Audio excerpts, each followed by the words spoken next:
Welcome to the Republican Professor. I'm my own host and your host today, Dr.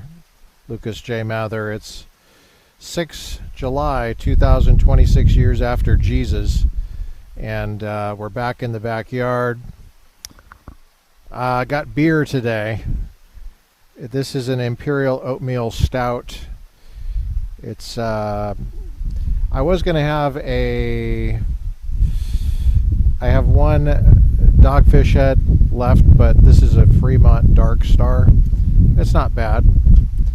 I'm waiting for the fries to finish in the oven, and I wanted to get to a theme for the 250th anniversary of the United States of America. This volume called Fame and the Founding Fathers, made available by Liberty Fund. There's a reprint of a speech by Douglas Adair, and the speech was originally given in Kansas City in the 1965, I think. It was published in 1967, and this is a reprint of that publication. Douglas Adair was a professor of history at Claremont Graduate School, as it was called back then. And he was one of the professors of my mentor, Dr. Michael Uhlmann, who was my mentor for over a decade. So Douglas Adair is one of my intellectual grandfathers, and Michael Uhlmann, who was the one that put me onto this topic called Fame and the Founding Fathers. Fame and the Founding Fathers. That is the title of the speech that we're going to begin today. Fame and the Founding Fathers. It was given at a Kansas City meeting of the Organization of American Historians. And it was originally made available in an edited volume, edited by Edmund P. Willis, 1967, Bethlehem, Pennsylvania, pages 27 to 52, Moravian College. So the topic is the Founding Fathers and self-interest. I think what's behind the topic of self-interest is the question of whether the Founding Fathers were good people or not, or whether they were self-interested people or not. I just got out of the pool, so that's why I have the goggles on my head. I'm kind of, I guess I could put a hat on, but I guess you can't really see it. Anyway, so we got beer only today. I might have a cigar a little bit later, but it's a little bit windy for a cigar right now, so I wanted to give you a little bit of the waterfall sound while I crack open this beer. I don't know if you can hear that or not. I don't want to keep it on too much because there's a little bit of wind. It's after 5 o'clock, so I can have a beer here. This is a very milky, dark beer here.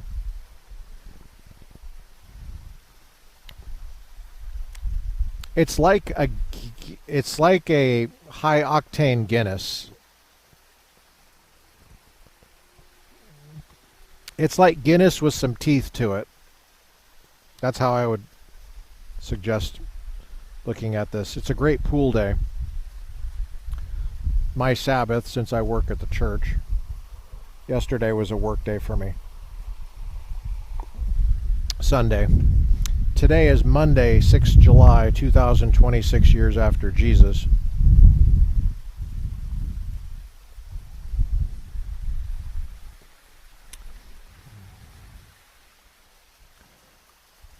And I'm in the backyard of my common sense epistemology mentor, Dr. Doug Guyvet.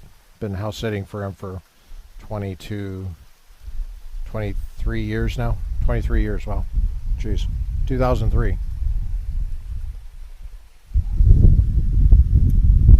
If you don't have a common sense epistemology mentor, I highly recommend you get one. We'll do noise removal on. Let me say a word about common sense epistemology mentoring. I've mentioned that on the podcast. My mentor, Dr. Doug Givett, studied under Dr. Dallas Willard of USC, University of Spoiled Children. Dallas Willard trained a whole generation of people how to think well, think godly, think for the kingdom of God. If you're a pagan, if you're secular, that probably scares you. Maybe, I don't know, but um, all it means is common sense epistemology in the phenomenology tradition, which is what he was a master at. Um, so I feel very fortunate. And one of the themes of this podcast is mentoring. It's keeping track of your development, keeping track of who has come before you, who's done the hard work, are you listening to me? Who has come before you, who's done the hard work, and passed that on to you. That's my role at the church is I do the hard work of administration to pass it on. It's not going to be my forever role. It's to pass it on to somebody else, to try to raise up people who have the character and good habits and the thinking to to to receive something that is very hard to develop, and so it doesn't go to waste, and so it doesn't just fall out of the fingers and fall on the floor and get trampled by the crowd. uh and common sense epistemology is one of those tools in the toolbox that will help you for your entire life. It's such an incredible gift. And common sense metaphysics, common sense ethics, um, political philosophy, you name it, bioethics, philosophy of law. Here's a big one: philosophy of history, philosophy of textual interpretation, hermeneutics. These are absolutely critical to pass on to the next generation. And that means the next generation has to be able to receive the hard work that came before. Doug, my common sense epistemology mentor, this is his backyard. Don't you love this backyard? A little bit more of the waterfall sound. He did the hard work of receiving what Dallas Willard worked so hard to give.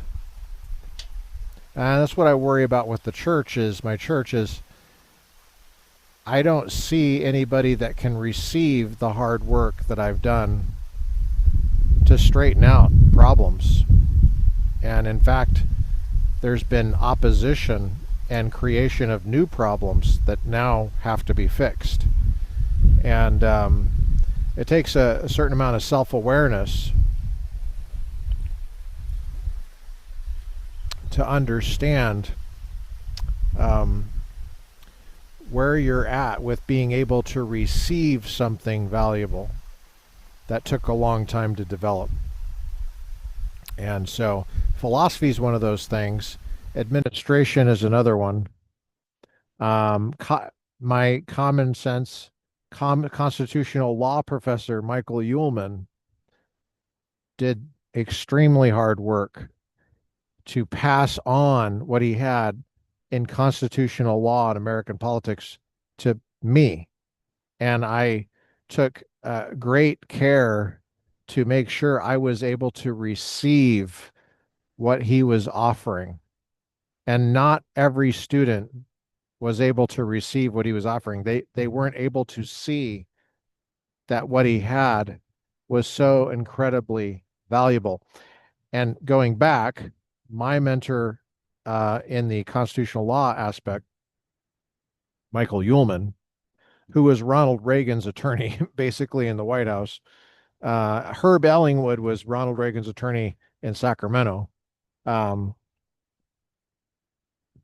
but um, when he got in the White House the first time,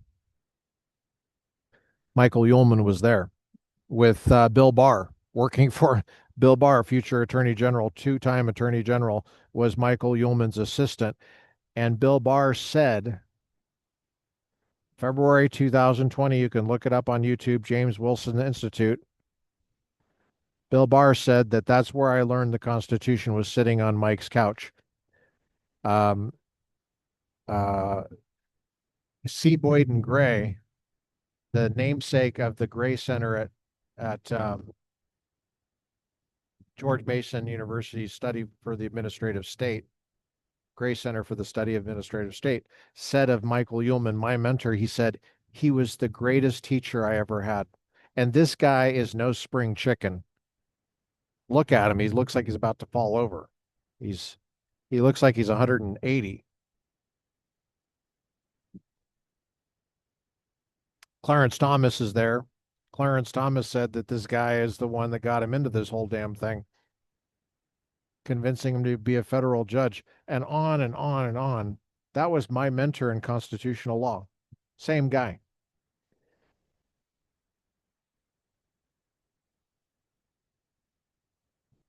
Christopher DeMuth, former president of AEI, was there in the audience sitting next to Bill Barr, said that Michael Uhlmann basically single-handedly saved the Electoral College in the early 70s as a staffer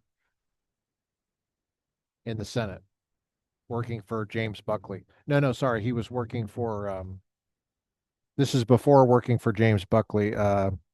He was working for Ruska, Roman Ruska, Nebraska, I think it was. Kansas or Nebraska, I can't remember.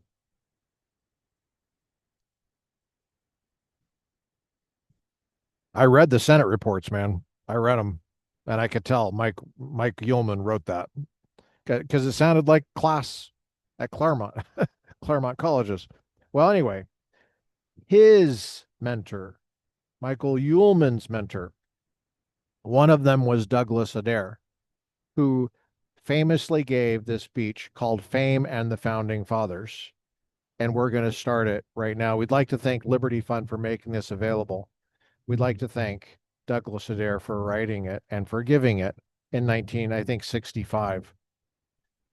Page 4 of this edition. Go out, get your copy today. Go to Liberty Fund, throw some money their way. I'm sure they're still around. There's their address. God bless Liberty Fund. Let's get to this. Douglas Adair says, my topic this evening is fame. Fame and the Founding Fathers. It might be subtitled, Who Were Our Heroes' Heroes? Or the effect of the revolution in transforming the ambitions and life goals of some of the revolutionaries. You can instantly divine from my use of the word life goals that I will be throughout discussing implicitly the ambitions and motives of some, at least, of the founding fathers. And this means inevitably that I will be dealing with a topic, self-interest, that the late, great Charles Beard, and his young follower Forrest MacDonald have written about so cogently. So in the last part of my talk, I want explicitly to give two cheers. Notice he avoided the split infinitive there.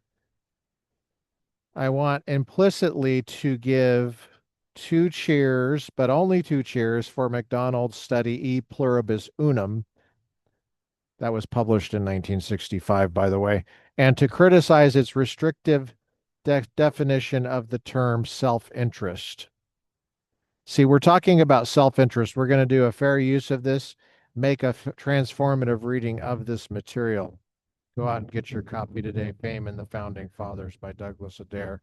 Essays by Douglas Adair.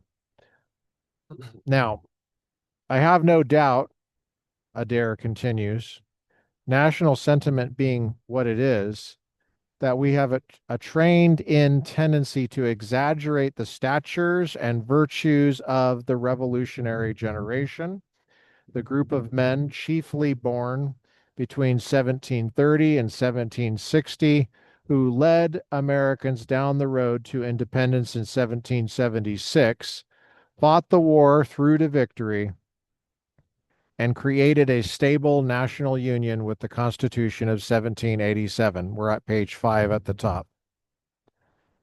Nevertheless, any generation that could produce a John Adams, a Hamilton, a Dickinson, a Rutledge, and a galaxy of great Virginians must be set down as a remarkable one for this or any other country.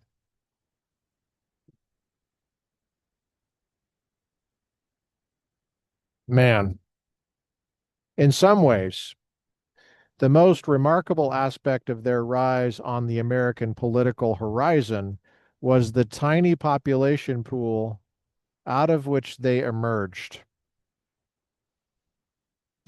If 20th century nationalism invites us to magnify perhaps their stature, it also encourages us to forget how few there were in America, in the America of 1776, how small the nation that bred this generation of founders.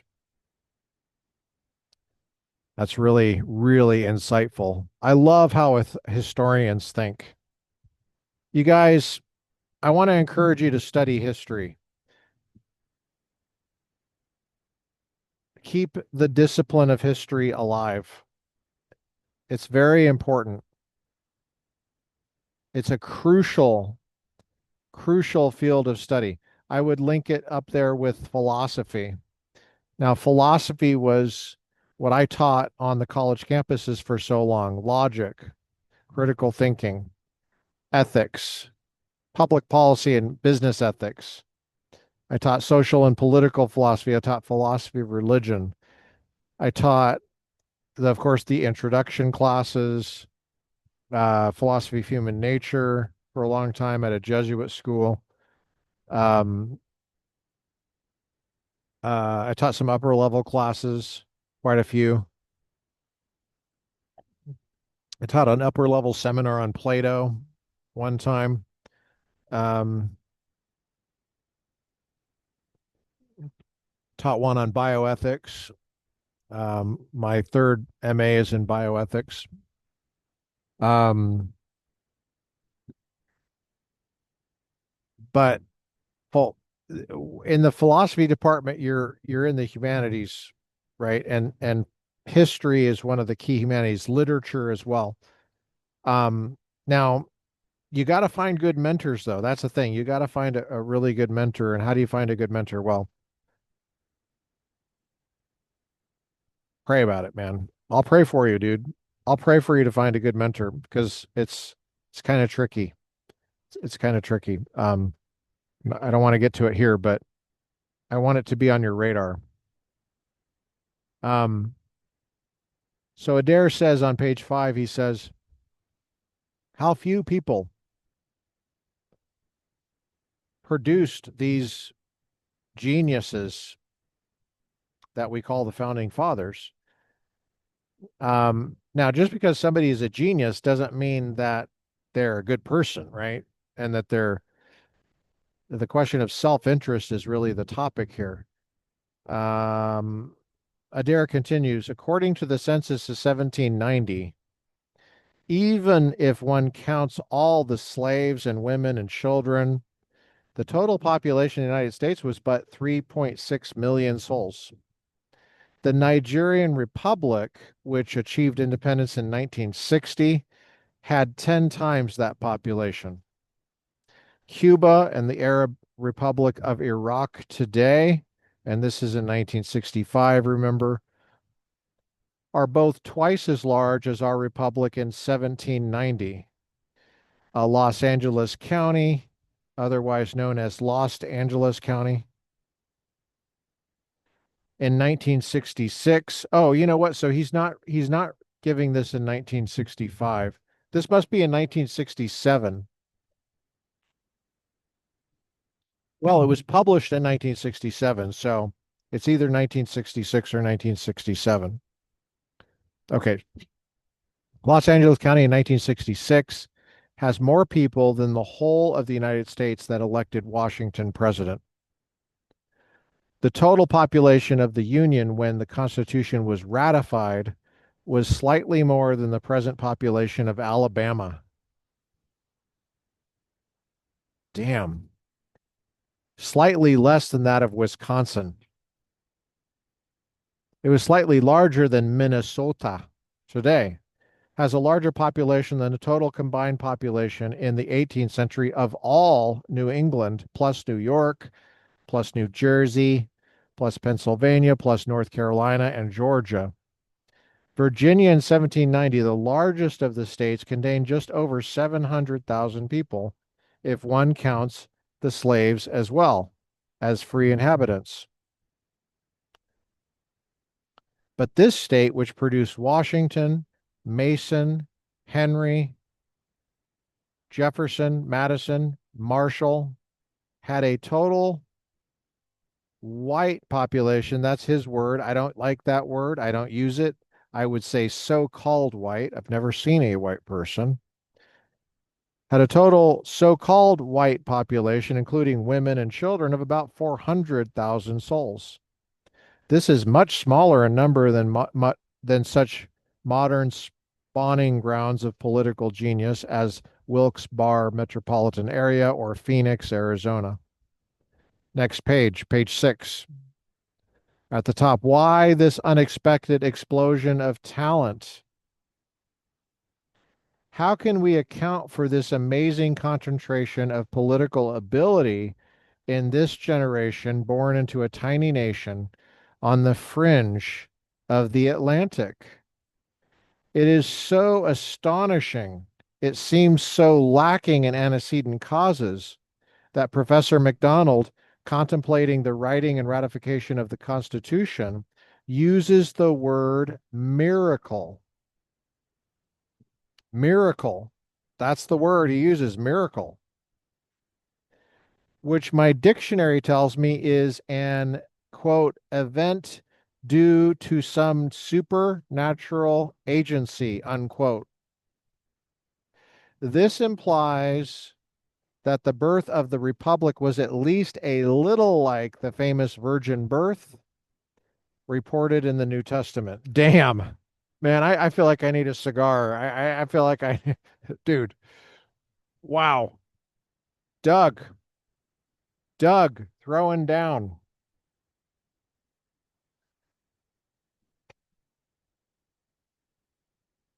This guy's no Pollyanna, dude.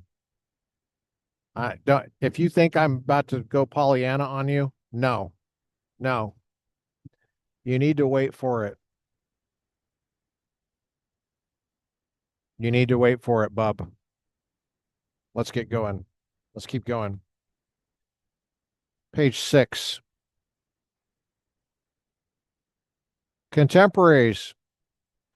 Some men of 1776, some members of the revolutionary generation were struck by the phenomenon as we are, but they, as befits an age that was skeptical of direct divine intervention in human affairs.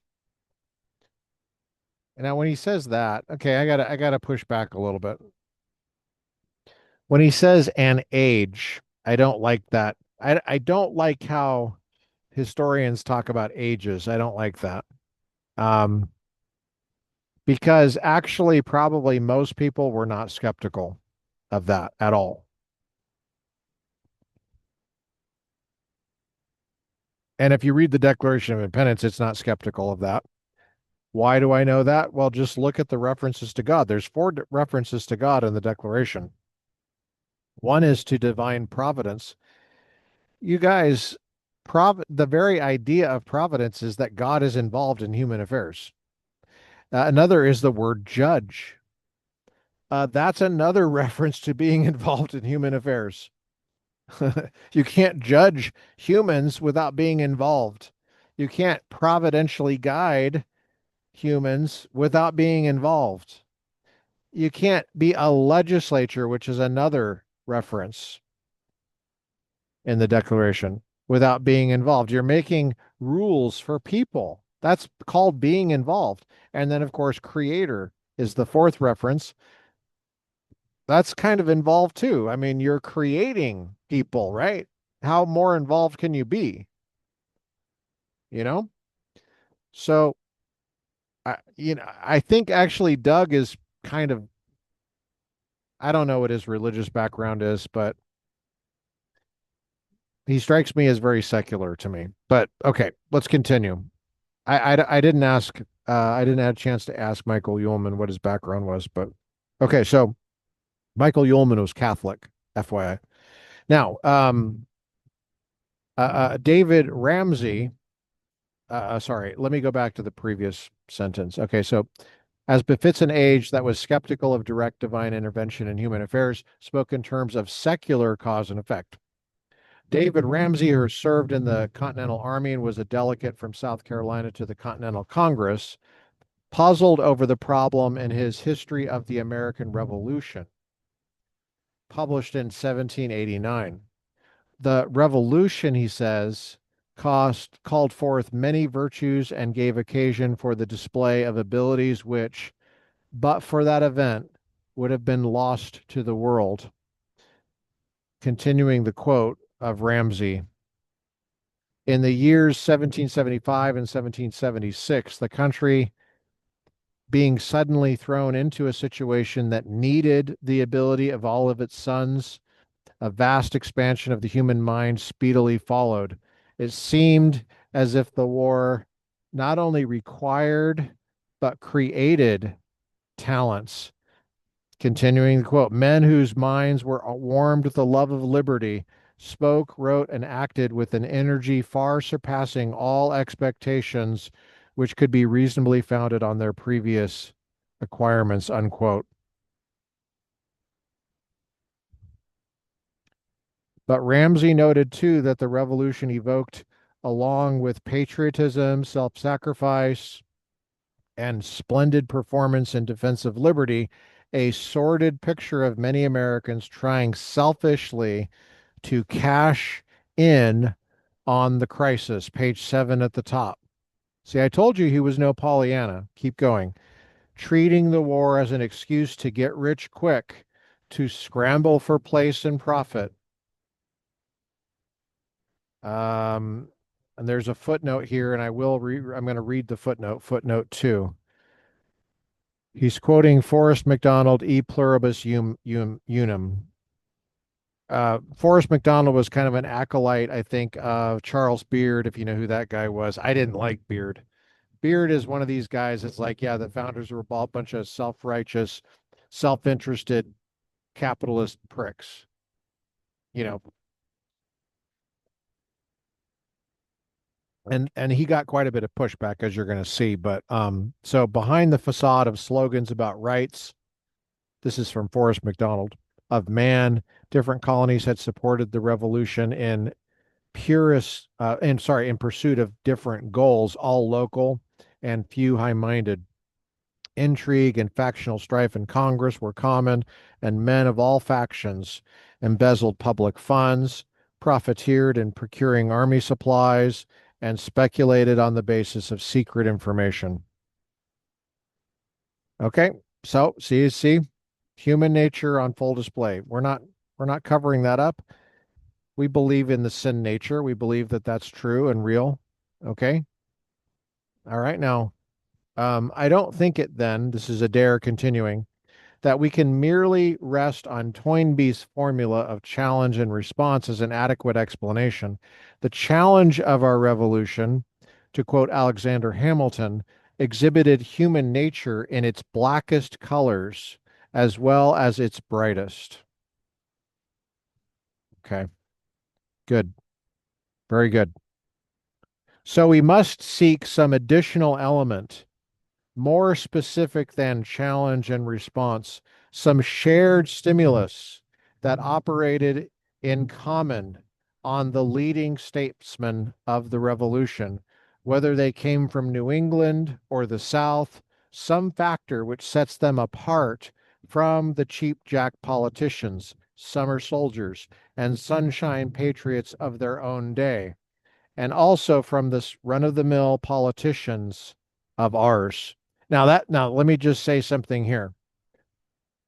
This is a request for historical explanation.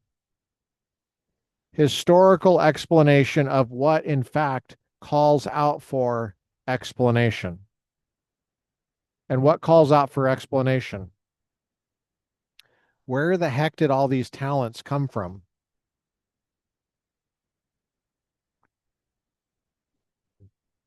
In such a small pool of people on such a specific place that produced something that lasted so long and has been relatively successful. You got to explain that. You got to explain that. You can't just dodge it.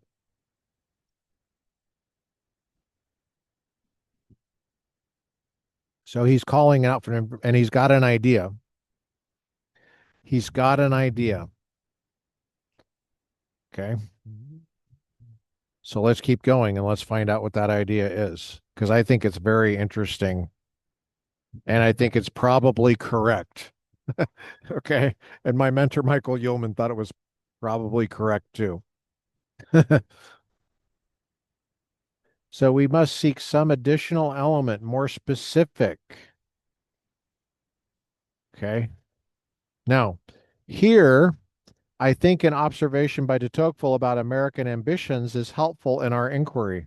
Quote, the first thing which strikes a traveler in the United States, de Tocqueville says, is the drive of ambition. Unquote.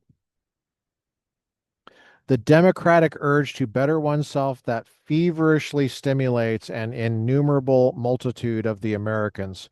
The second striking feature of American character, however, the Frenchman thought was, and here's a long block quote, the rarity of lofty ambition to be observed in the midst of the universally ambitious stir of society. No Americans are devoid of a yearning desire to rise, but hardly any appear to entertain hopes of great magnitude or to pursue very lofty aims. All are constantly seeking to acquire property, power, reputation. Few contemplate these things on a great scale. Ambitious men in democracies are little engrossed with the interests and judgments of posterity.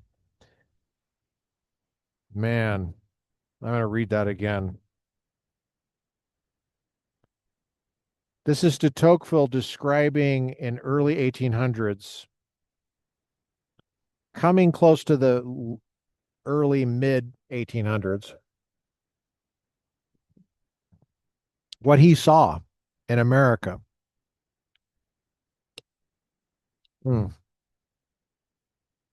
Okay. So no Americans are devoid of a yearning desire to rise, but hardly any appear to attain hopes of great magnitude or to pursue very lofty aims. All are constantly seeking to acquire property, power, reputation. Few contemplate these things on a great scale.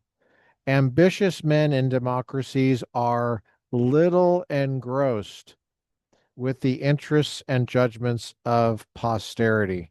I see that sticks out to me because I'm not like that. When I do work at the church, for example, I want to do something that lasts, that is a foundational for a flourishing, healthy church into the future, long after I'm gone.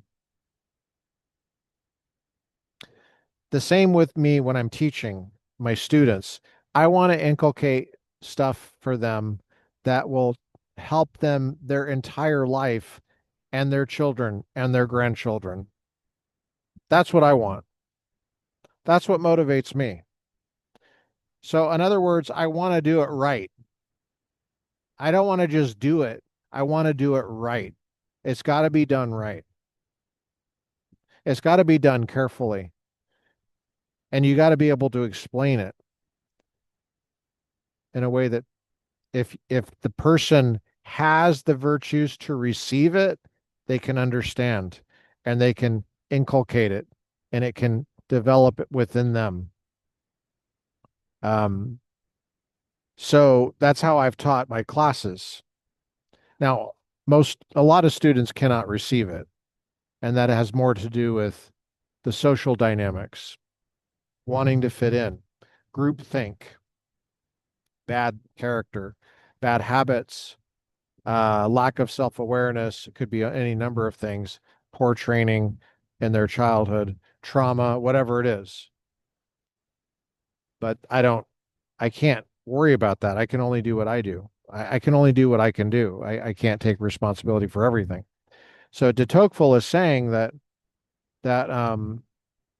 he's noticing that ambitious men in democracies are little engrossed with the interests and judgments of posterity, how they're going to be seen later by people that have the information, have a fuller picture. De Tocqueville continues, bottom page 7 of Adair here. The present moment alone engages and absorbs them.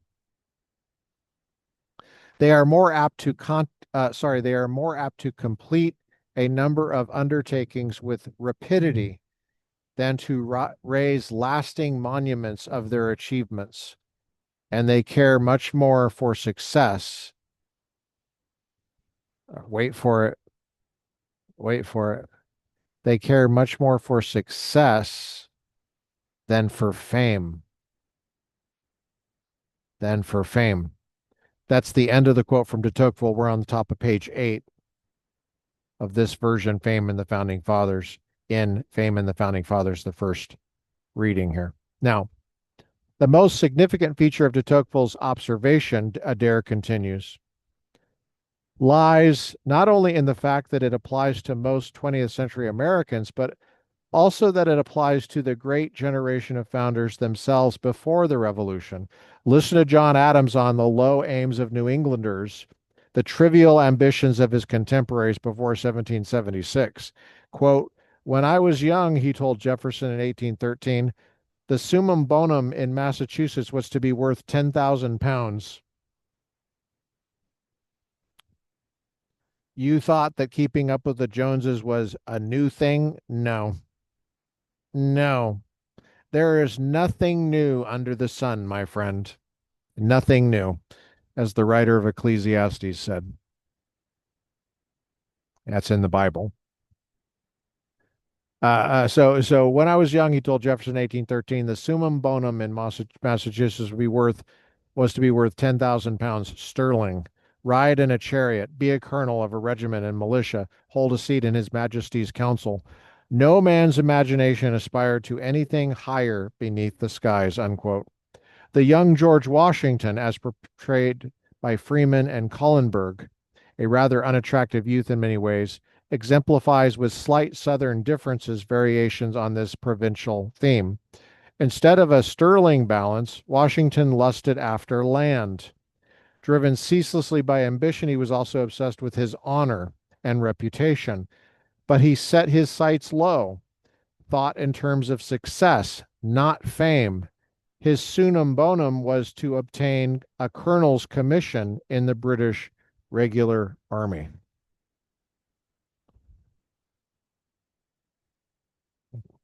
Hear Jefferson speak of his youthful ambitions and the small scale models he set for himself to copy.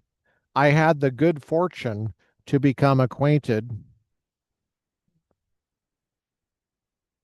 Sorry.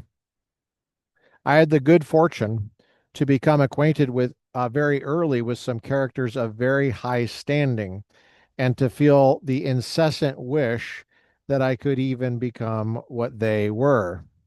This is Jefferson. Under temptations and difficulties, I would ask myself, what would Dr. Small, Mr. Wythe, Peyton Randolph do in this situation? What course in it will ensure me their approbation? Unquote. His summum bonum of ambition was to model himself on a provincial school teacher, a provincial lawyer, and to try to be a quote, very unquote high placed member of His Majesty's Council in the colony of Virginia. Hmm. So far as I'm aware, there are only two of the great generation who knew, excuse me, so far as I'm aware, there are only two of the great generation who we now, I screwed that up again. I'm so sorry. So far as I'm aware, third time's a charm. There are only two of the great generation who we know set themselves very lofty aims. I do need new glasses, FYI. In the de Tocqueville sense, before the revolution, page 9 at the top. One is the oldest of the major leaders, Benjamin Franklin. Okay, I'm going to make a note here. Who, I've read this before, but I'm making a new note here. Who, as a young man, wrote down among the rules by which he tried to govern his behavior, quote, imitate Jesus and Socrates, unquote. And as we know, when he had won a comfortable income, he retired from business to become a full-time philosopher, teacher, and community servant, hoping thus and succeeding at it to build himself a lasting monument. Franklin is the only American revolutionary to have won world fame before 1776. The other who aimed high is among the youngest of the fathers, Alexander Hamilton.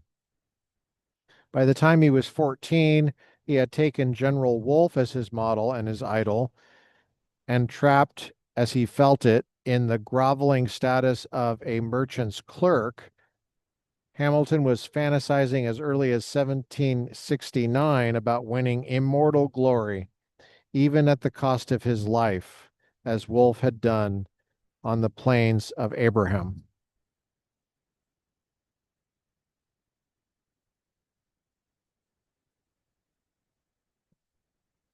It is the conflict with the mother country itself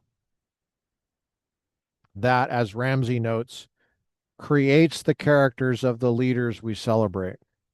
The founding fathers, in a very true sense, are thus children of the revolution, men who are transformed in the process of making it. Man, man.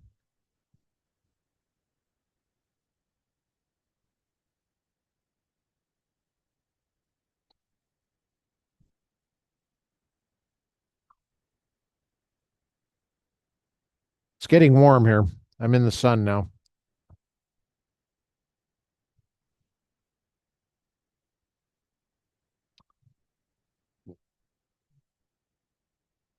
All right.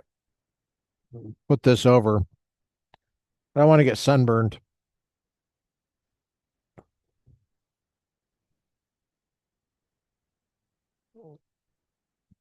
We don't have very much longer to go on the, we're only going to the second section here.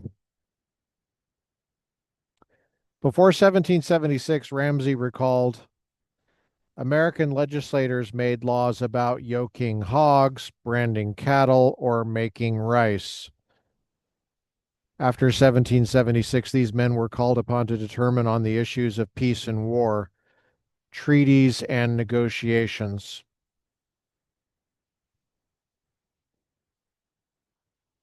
with foreign states and other subjects interesting to the liberty, sovereignty, and independence of a wide extended empire. That word empire is interesting, and it is used by the founders to describe America.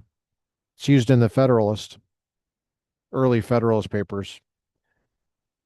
Now, and the evidence, I think, is conclusive that one aspect of the expansion of the human mind, which Ramsay noted as occurring in his context, is a transformation of the life goals of the greatest leaders, the greatest leaders set for themselves, a redefinition in their own minds. This is key right here. Pay attention to this. I got to take this thing off my head. Ow. Excuse me. Excuse me here. I gotta take the all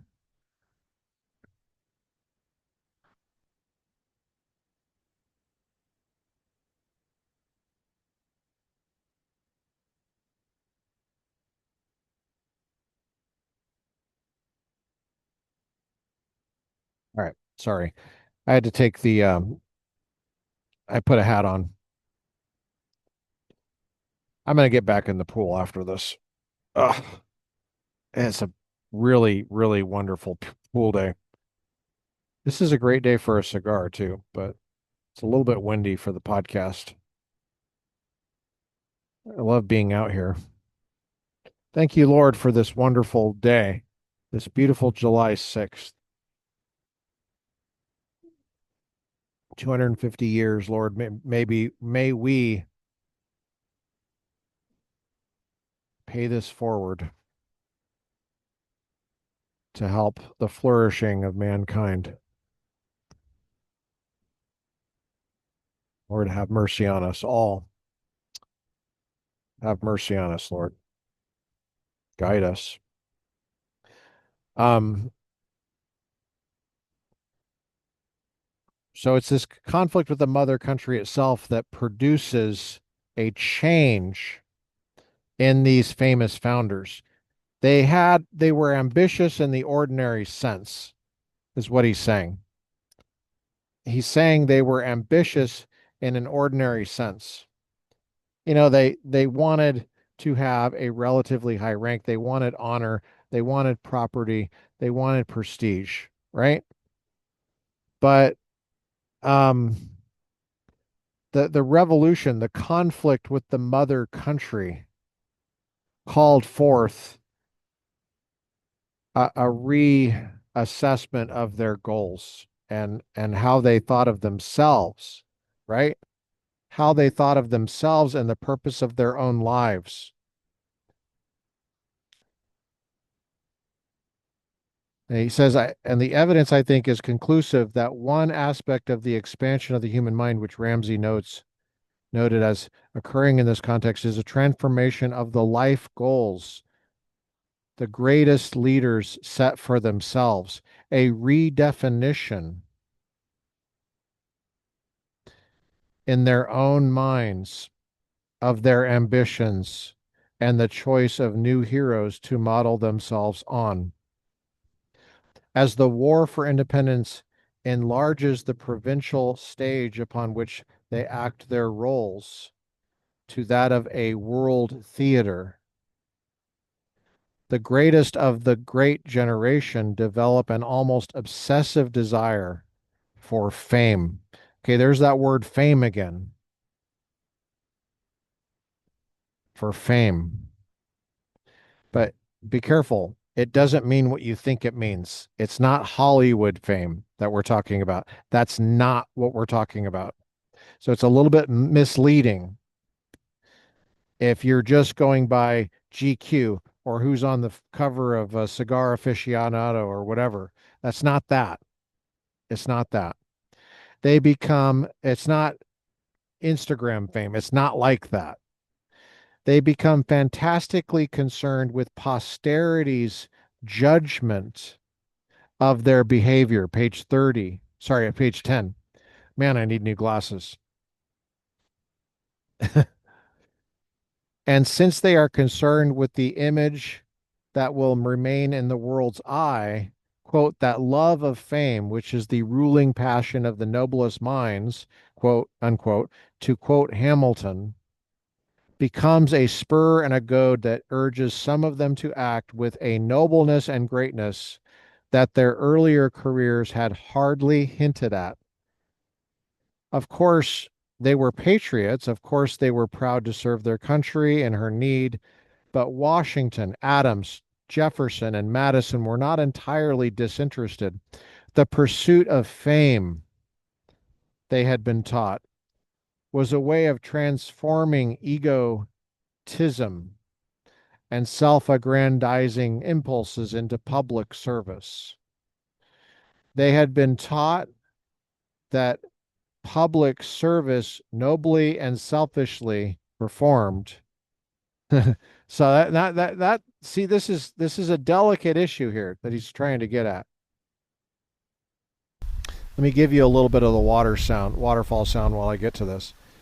This is hard. It's a little bit difficult here. They had been taught that public service, nobly and selfishly performed, was the surest way to build lasting monuments and earn the perpetual remembrance of posterity. Why is it selfish? Why is it noble? How can it be noble and selfish? Listen again to Hamilton, who, like Franklin and Jefferson and Madison, and unlike Washington or John Adams, seems never to have really cared about getting rich. That's the ironic thing. As a Secretary of the Treasury, you would think that that's what he cared about. That's not really what he cared about. This is what Adair is saying. He, unlike Washington or John Adams, he seems never really to have cared about getting rich, and who died almost a bankrupt. Quote, the desire for reward is one of the strongest incentives for human conduct, unquote. But there are rewards, and the different rewards and the different ends men strive for control to a degree the means they employ to win their ends. The specific reward striven for thus affects behavior. Of course, it's a basic historiographical point. Yes, you can.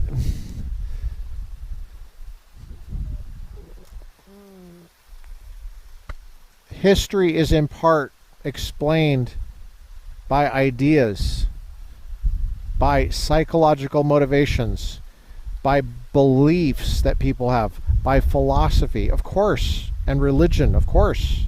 Yes. It is my argument, says Adair, that the lust, be careful here. So this is the delicate issue here.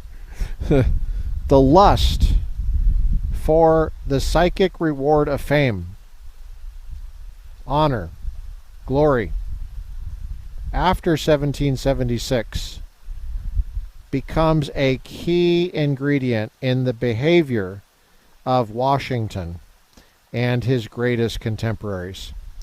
It's a lust for the psychic reward of fame. Now, he hasn't told you what this fame means, this psychic reward. Is it being on the cover of Cigar Aficionado? No, that's not what he's talking about. Is it being in movies?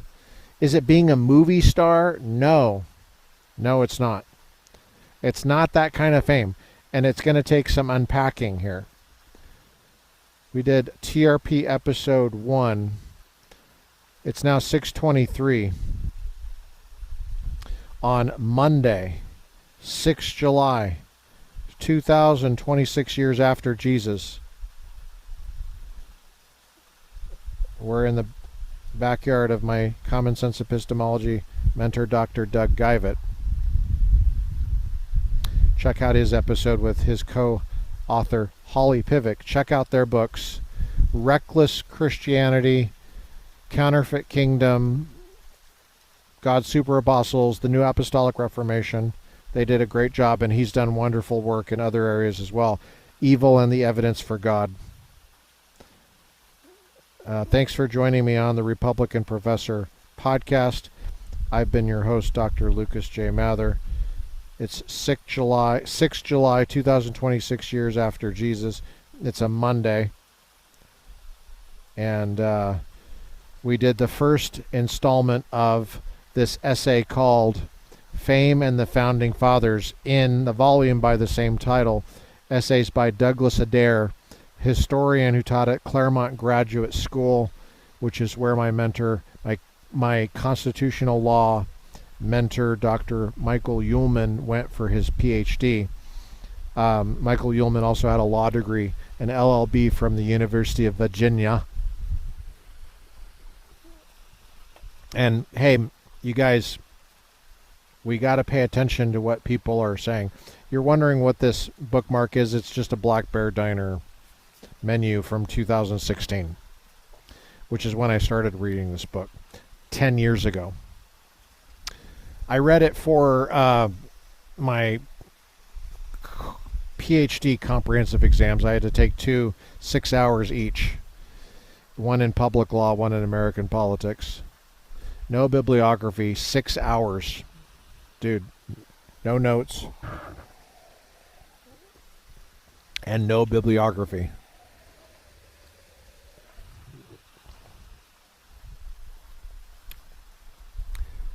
It's been a wonderful day in the pool. A wonderful pool day. I'm going to get back in, have a cigar. And God bless you guys. We'll catch you next time. Take care.